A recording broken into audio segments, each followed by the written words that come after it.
आपने बेटी को 15,000 का मोबाइल दिलाया, बेटी के पास 60-70 हजार का आईफोन कहां से आया? बेटी के मोबाइल पर 800 रुपए का रिचार्ज किसने कराया?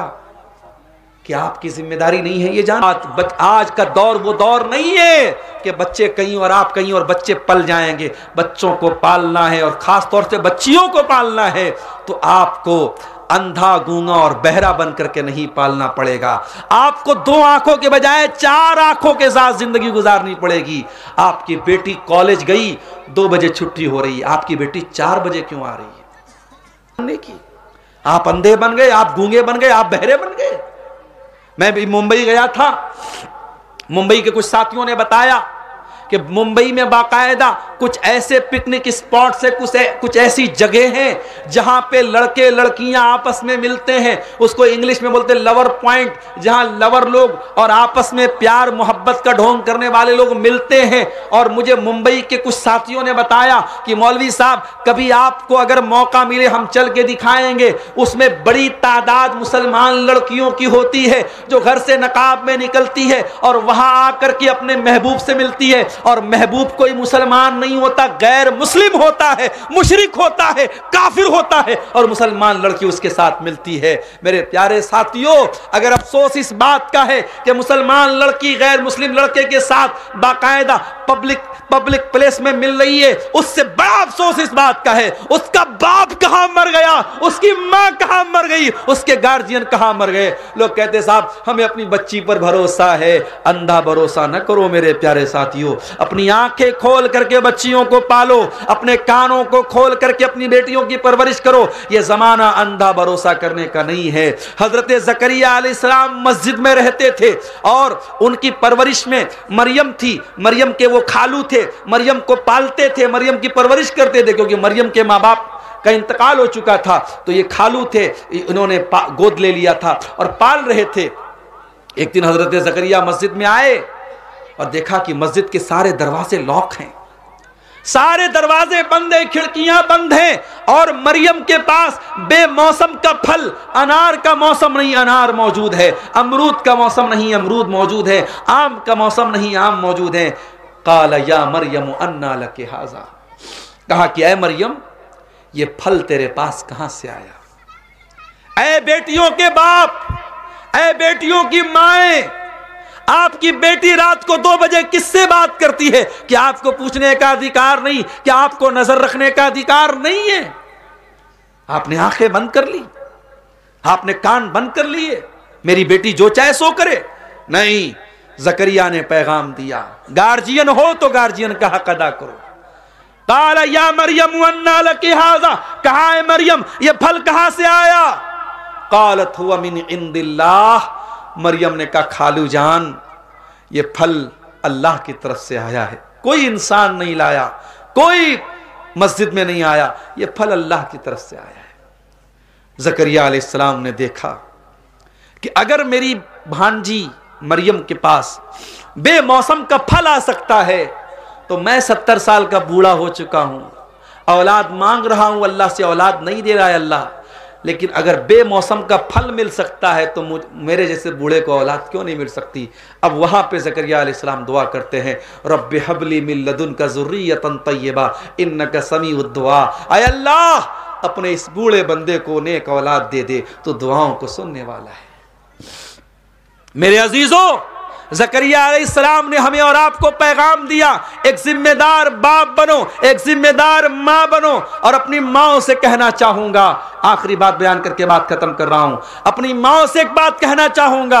आपने वो हदीस बहुत सुनी होगी, माँ के पैरों के नीचे जन्नत है, वो हदीस आपने बहुत सुनी होगी, बाप जन्नत का दरवाजा है। आज अब्दुल गफ्फार सलफी के मुंह से एक और हदीस सुन लो, जो माएँ है वो भी दिल थाम के सुने और जो बाप है वो भी कलेजा थाम के सुने। अल्लाह के नबी फरमाते हैं, मा मिन अब्दिन यस्तरईहिल्लाहु रईयतन सुम्मा यमूतु यौमा यमूतु व हुवा गाशुन लिरईयतिही इल्ला हर्रमल्लाहु अलैहिल जन्नह।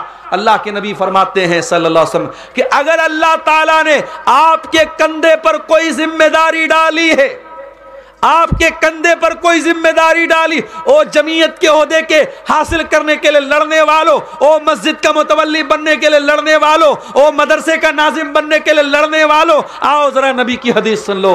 अगर अल्लाह ने आपके कंधे पर कोई जिम्मेदारी डाली है और आपने अपनी जिम्मेदारी का हक अदा नहीं किया, अगर आपने अपनी जिम्मेदारी को सही तरीके से पूरा नहीं किया और उसी हाल में मर गए, जन्नत हराम हो जाएगी आपके लिए, जन्नत हराम हो जाएगी उस इंसान के लिए। इसीलिए सहाबा भागते थे जिम्मेदारियों से। ये जिम्मेदारी जिसको मिल जाए उसको जवाब देना पड़ेगा अल्लाह के यहाँ। ऐ लड़कियों के बाप, ऐ लड़कों के बाप, तू बाप है तो तेरे कंधे पर जिम्मेदारी है तेरी औलाद, तेरे कंधे पर जिम्मेदारी है तेरी औलाद। ऐ मेरी माँ बहनों, अल्लाह ने आपके आंगन में बच्चों की किलकारियों को गूंजने की तौफीक दी है तो बहुत बड़ी नेमत है।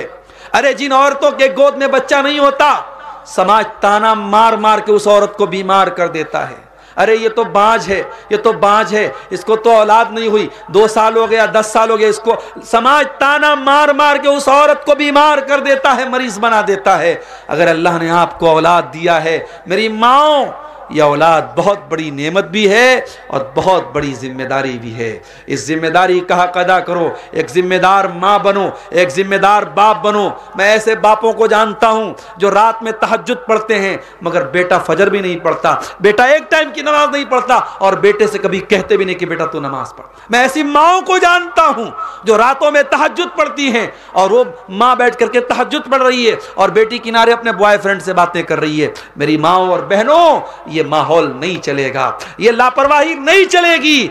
अंधी गूंगी और बहरी बनकर के जिंदगी मत गुजारो, अपनी आंखें कान दिल दिमाग सब खोल करके जिंदगी गुजारो और एक जिम्मेदार माँ बाप बनो। ये चंद बातें थी मेरे प्यारे साथियों, इस हवाले से कि हम इस्लाम में पूरे के पूरे दाखिल हो जाएं। शबे बारात की असलियत क्या है, क्या हम शबे बारात मना सकते हैं, ये एक सवाल आया है। देखिए एक बात समझ लीजिए, इस्लाम में कोई शबे बारात नहीं है।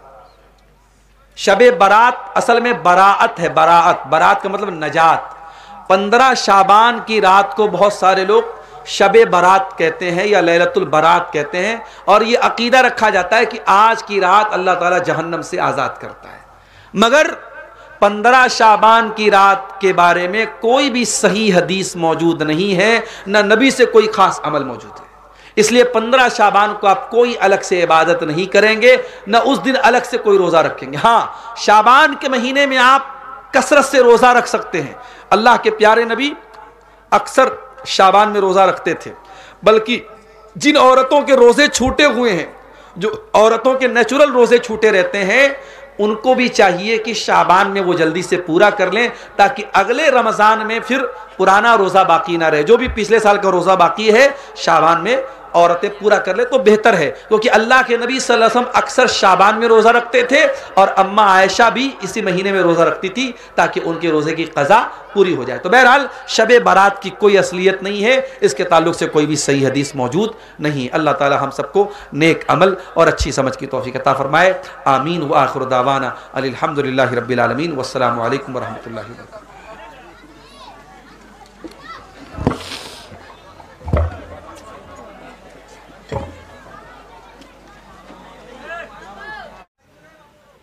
अल्लाह पूछेगा मेरे बंदे तू क्या लाया?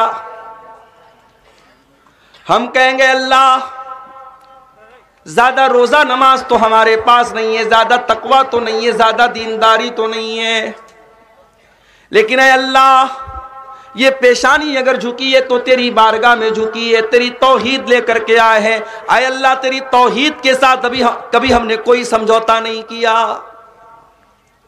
कम से कम ये तो कहने का हमारे पास एक सहारा होगा कि अल्लाह हम तौहीद लेकर के आए हैं। और ऐ मुसलमानों कान खोल करके सुन लो, तुम्हारे पास अगर तौहीद की दौलत है तो इससे बड़ी कोई दौलत नहीं है। दुनिया की सारी दौलतें इस दौलत के आगे बेकार हैं। अल्लाह की बारगाह में जमीन भर के सोना भी अगर कोई लेके आ जाए और तौहीद न लेकर के आए, वो अल्लाह के अजाब से नहीं बच सकता।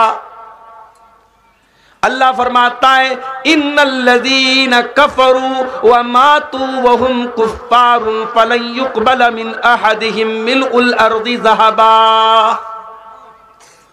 जिसका इंतकाल कुफ्र की हालत में हो गया, जो तौहीद के बगैर दुनिया से चला गया, जिसके पास सब कुछ है तौहीद नहीं है और उसी हाल में उसका इंतकाल हो गया, अल्लाह फरमाता है कल क़यामत के दिन वो ज़मीन भर के सोना भी अगर लेके आ जाए, अल्लाह के यहाँ उसका ज़मीन भर के सोना भी कबूल नहीं किया जाएगा। उसका ज़मीन भर के सोना भी उसको जहन्नम की आग से नहीं बचा पाएगा। ऐ मुसलमानों, हम बहुत गरीब है, बहुत कमजोर है, बहुत लुटे पिटे हैं, लेकिन अगर तौहीद को बचा के लेके चले गए तो इससे बड़ी कोई कामयाबी नहीं है। इसीलिए अल्लाह कुरान में बार बार हमें तौहीद की हिफाजत करने का हुक्म देता है। कहीं फरमाता है वला तमूतुन्न इल्ला व अंतुम मुस्लिमून, ऐ मुसलमानों तुम्हें मौत ना आए मगर इस्लाम की हालत में। तुम मरना तो इस्लाम को लेके जाना, तुम्हें मौत आए तो तौहीद को लेके अल्लाह के पास जाना। पांचों टाइम की नमाज हम पढ़ते हैं, नमाज की हर रकात में सूरह फातिहा पढ़ते हैं। सूरतुल फातिहा के अंदर हम बार बार अल्लाह ताला से एक दुआ मांगते हैं, इहदिनस सिरातल मुस्तकीम, आय अल्लाह तू सिरात मुस्तकीम पर हमको चला, तू इस्लाम के ऊपर हमको चला, अपने सच्चे दीन पर तू हमको चला। सिरातल लज़ीना अनअमता अलैहिम, आय अल्लाह तू उनके रास्ते पर चला जिनके ऊपर तेरा इनाम हुआ, जिनके ऊपर तेरा करम हुआ। आय अल्लाह तू नबियों के रास्ते पे चला, तू सिद्दीकीन के रास्ते पे चला, तू शुहदा के रास्ते पे चला, तू सालिहीन के रास्ते पर चला। गैरिल मग़दूबि अलैहिम वलद्दाल्लीन, आय अल्लाह उनके रास्ते पर न चला जिनके ऊपर तेरा गजब नाजिल हुआ, तू यहूदियों के रास्ते पर हमको न चला, और आय अल्लाह उनके रास्ते पर न चला जो भटक गए, ईसाइयों के रास्ते पर हमको न चला। हम बार बार ये दुआ करते हैं क्योंकि इससे बड़ी कोई चीज नहीं है मेरे साथी। ये अलग बात है, इस दौलत की हमें और आप कुछ कद्र कीमत नहीं मालूम। इस्लाम क्या है हमें इसका एहसास नहीं है। इस्लाम इतनी बड़ी नेमत है, जब जन्नती जन्नत में जाएंगे तो क्या कहेंगे, वक़ालुल हम्दुलिल्लाहिल्लज़ी हदाना लिहाज़ा। जन्नती जन्नत में जाने के बाद कहेंगे अल्लाह तेरा करम है, तेरा शुक्र है, तूने तौहीद की हिदायत की नेमत से हमको नवाजा। वमा कुन्ना लिनहतदिय लौला अन हदानल्लाह, आय अल्लाह अगर तू हमको हिदायत न देता तो हम हिदायत पाने वाले न होते। भाई अब्दुल गफ्फार साहब को क्या पता था कि मैं एक मुसलमान के घर में पैदा हो जाऊंगा। ये तो अल्लाह ताला ने मेरी किस्मत संवारी कि मैं मुसलमान के घर में पैदा हुआ। किसी मुशरिक के घर पैदा होता तो किसी गाय को देख करके मैं भी हाथ जोड़ रहा होता, किसी गाय का पेशाब मैं भी पी रहा होता। तो अल्लाह अगर हमें हिदायत ना देता तो हम हिदायत नहीं पा सकते थे मेरे प्यारे साथ। और अल्लाह जब चाहे जिसको चाहे हिदायत दे सकता है। हमारे उत्तर प्रदेश में एक शहर आजमगढ़, आजमगढ़ में एक नौजवान लड़का जिसका नाम बाके राम था, गैर मुस्लिम घराने से उसका ताल्लुक था। उस लड़के के मन के अंदर जिज्ञासा पैदा हुई, ख्वाहिश पैदा हुई, इस्लाम का मुताला करने की। पढ़ा लिखा नौजवान था, उसने इस्लाम का मुताला किया, इस्लाम की स्टडी की, कुरान को पढ़ा, नबी की सीरत को पढ़ा, नबी की जिंदगी को पढ़ा। एक मौलवी साहब से मिला, मौलवी साहब मैं इस्लाम को स्वीकार करना चाहता हूं, क्या करना पड़ेगा? मौलवी साहब ने कहा जाओ गुस्ल करके आओ। गुस्ल करके आया, पाक साफ हो करके आया। मौलवी साहब ने कहा चलो कलमा पढ़ो, अशहदु अल्ला इलाहा इल्लल्लाह, मैं गवाही देता हूं अल्लाह के सिवा कोई इबादत के लायक नहीं है, व अशहदु अन्ना मुहम्मदन अब्दुहु व रसूलुहु, और मैं गवाही देता हूं कि मोहम्मद सल्लल्लाहु अलैहि वसल्लम अल्लाह के बंदे हैं, अल्लाह के रसूल हैं। वो लड़का मुसलमान हो गया। मौलवी साहब ने कहा, आप क्या चाहते हो? कहा, मौलवी साहब मैंने इस्लाम कबूल तो कर लिया, मगर मैं चाहता हूं मैं इस्लाम की और स्टडी करूं और मुताला करूं, मैं कुरान की लैंग्वेज को पढ़ना चाहता हूं, मैं हदीस को पढ़ना चाहता हूं। मौलवी साहब ने कहा बहुत मेहनत करना पड़ेगा। कि मैं मेहनत करने को तैयार हूं। उस लड़के ने उत्तर प्रदेश से 2000 किलोमीटर दूर तमिलनाडु का सफर किया और तमिलनाडु के एक इलाके उमराबाद में जमात अहले हदीस का एक बहुत बड़ा इदारा जिसका नाम जामिया दारुस्सलाम उमराबाद है, वहां जाकर के उसने एडमिशन लिया। उस लड़के ने 10 साल तक उस इदारे में तालीम हासिल की और वहां से पूरा आलिम बन करके, कुरान और हदीस का जानकार बन करके निकला। उसके नंबर इतने अच्छे आए, उतने उसके मार्क्स इतने अच्छे आए, उसका एडमिशन मदीना यूनिवर्सिटी के अंदर हो गया। मदीना के अंदर उसने एडमिशन लिया। इल्मे हदीस की फैकल्टी में उसका शौक था नबी की हदीसों को पढ़ने का। उसने हदीस की फैकल्टी में एडमिशन लिया और इल्मे हदीस में पहले उसने बीए किया, फिर एमए किया, फिर पीएचडी किया। इतना पढ़ लिख करके वो इंसान खामोश नहीं बैठा। उसके मन में एक और जज्बा पैदा हुआ कि मैं अपने नबी की तमाम सही हदीसों को इकट्ठा कर दूं।